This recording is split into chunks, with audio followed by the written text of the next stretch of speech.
Hello and welcome to Joburg Today. I am Nashina Mohammed. Today we take a focus on water, the essence of life. Marisa chats to Luther Erasmus about water supply in Johannesburg. Johannesburg's location is both a blessing and a curse. It's close to gold, but it's also one of the very few cities in the world not built near a water body large enough to support its growth.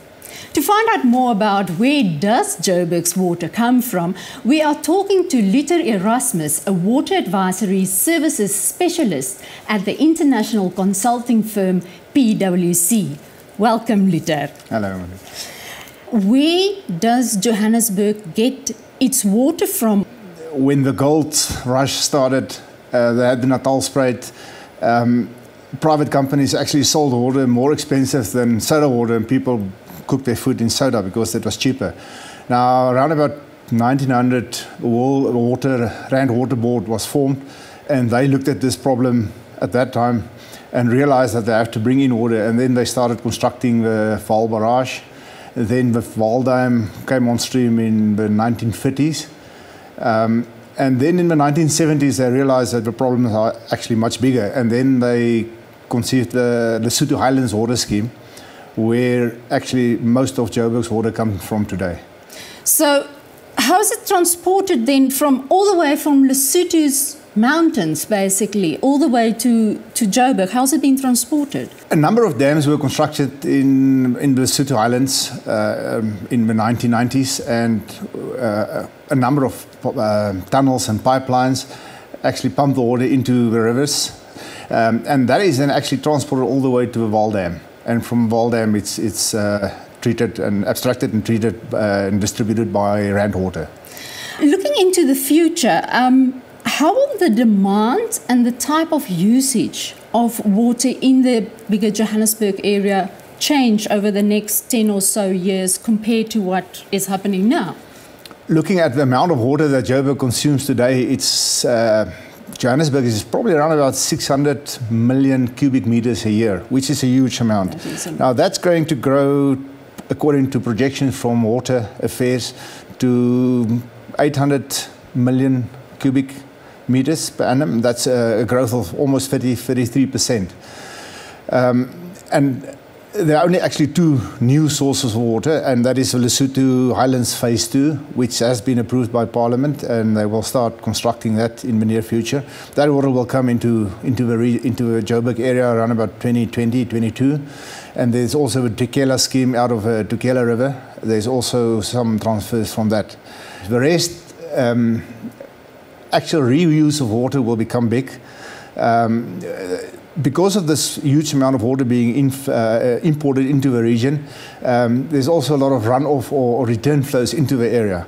That huge amount of wastewater will have to be reused in future. So it will not happen immediately, but maybe in the next 5 or 10 years, we'll see a lot of reuse actually come on stream. The rest is acid mine drainage, which we all know about Johannesburg. Some of that water will be treated and augment the actual supply at this stage. So there is the proper technology in place yet or not? Yes, there are technologies and there are sources. It's just a matter of how much it will cost. Hi, I'm Rochelle and you're watching Joburg Today. Like us on Facebook, joburgtoday.tv. Follow us on Twitter at Joburg Today. And if you're a person that's on the move, well, you can catch us on pockettv.mobi. That's pocket with an I. Rand Water is Africa's largest bulk water utility. We caught up with them to learn more. No water, no gold. This was the stark reality about 130 years ago when gold was discovered in the Witwatersrand area. Today the gold is almost finished, but Rand Water continues to quench the thirst of South Africa's economic heartland. The Rand Water Board was established in 1903 to supply bulk water to the Johannesburg area, but its reach expanded since. All the municipalities in Gauteng are supplied by Rand Water. We do also supply bulk water to Mpumalanga, parts of Free State and Northwest. So in terms of the volumes of water we're talking about here, we're talking about 4,500 million litres of water a day. And an average household in South Africa uses 300 litres. We supply water to more than 12 million people, which makes us world leading in terms of our ability to supply large quantities of water over very large distances. Generating water au natural. Water availability is limited to rainfall, and with South Africa being the 30th driest country in the world, Rand Water's sourcing of water is difficult. We source almost our total supply from the Vaal Dam, and the Vaal Dam itself is topped up from various transfer schemes around the country, and I think the Lesotho Highland scheme may be the best known of those. So that keeps the Vaal Dam full. We take water from the Vaal Dam, which first goes to our main purification plants. We have two on the Vaal River, Suikerbosch and Vereeniging. The water is purified. From there it's pumped up to booster stations that sit on the southern foothills of Johannesburg. And those booster stations then further pump the water up and over the top of the hill. And that's lifting the water more than 300 metres. And from there the water goes under gravity through pipelines. Rand Water uses a so-called conventional water treatment purification process. Being called conventional means it's quite a straightforward and basic process. In our case, we are fortunate we can produce a very good quality water, a world-class quality water, at an affordable cost. In South Africa, we use a standard called the South African National Standard 241, which is what we call the SAN Standard 241, and that measures water quality against about 57 determinants. All those determinants are tested in a laboratory. Now, very importantly, the SAN standard is actually benchmarked against the World Health Organization standard, and this is why we can say that we comply with international standards when it comes to water quality. Rand Water is confident that it can continue supplying in the growing demand for water. Well, in order to meet future demands and ensure our infrastructure is adequate, there are two main legs. The first is planning for growth in demand. In that case, we regularly talk to our municipal customers about their developments, about their expected growth, and we plan infrastructure, new infrastructure, to meet those growth demands. And the second, obviously equally important, is maintaining our existing infrastructure. We don't have a problem now, we don't have a crisis, but we anticipate at around about 2025, the demand might outstrip the supply. But our solution is very simple. If we all use our water sparingly, we will make it with no sweat.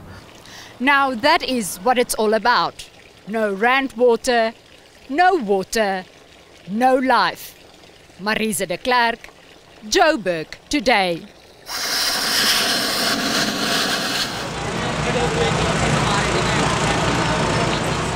My name is Nicholas. You are watching Joburg Today.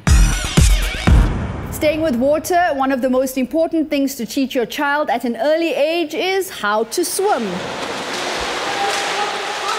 Influencing children to cultivate a lifelong love for water is the AquaTaught swim program. Let's go inside and see how the kids enjoy while learning. I saw a need to actually teach infants and babies in the correct way.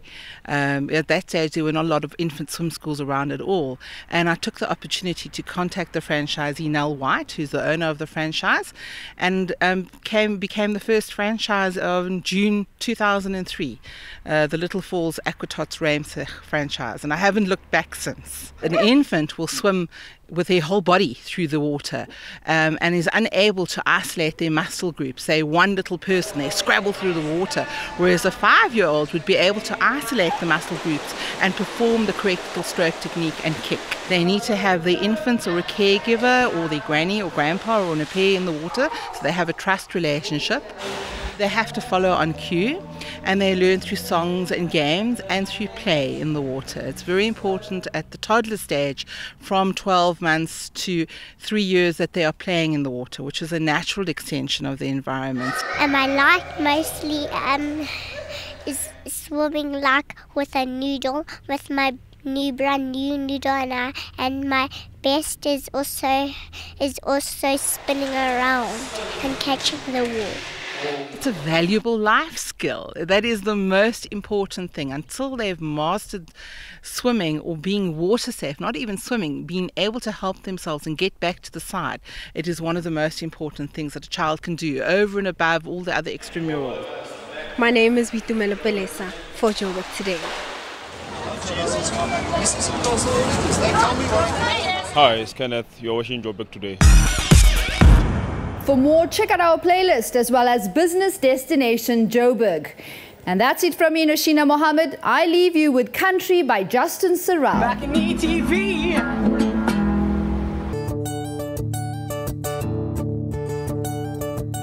City slickers and their suits with closed-top cars and model moms. Get a truck, you snob. And try something country. So let's try something country. Let's try something country. Yeah. No. So Jimmy said, I'm sorry, but I gotta get away, far away from here. Oh yeah. I'm moving to the country and eat me a lot of peaches. Moving to the country. And Mama said, oh, yeah, you're gonna smoke all that dope. My bags are packed, I'm ready to go. And there's a girl I know in the country.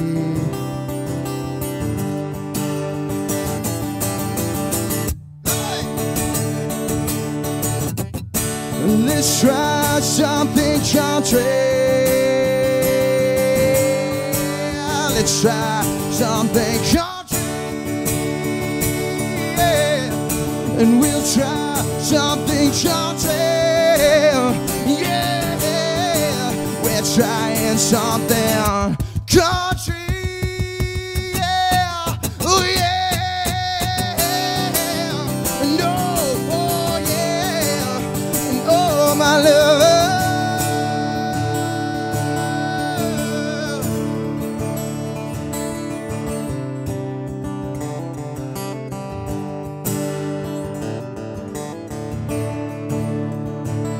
So you see, me and my friends, we like to get out of Joburg and go to a little town called Paris, do some fishing and drinking, and we take a 6-string with us.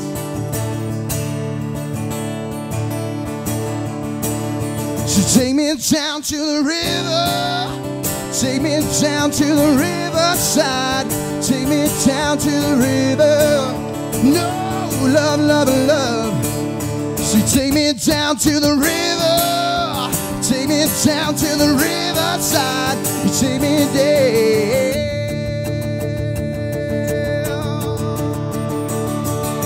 So he quit his job and he sold his car, met a girl on the way.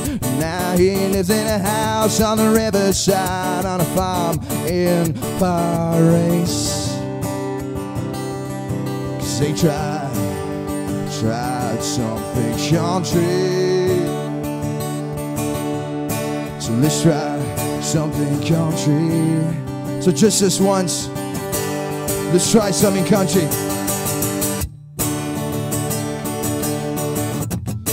Let's try something country. Let's try something country. Yeah. And we'll try something country. Yeah.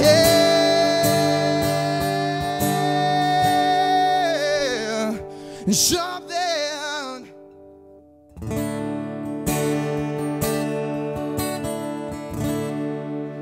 Yeah.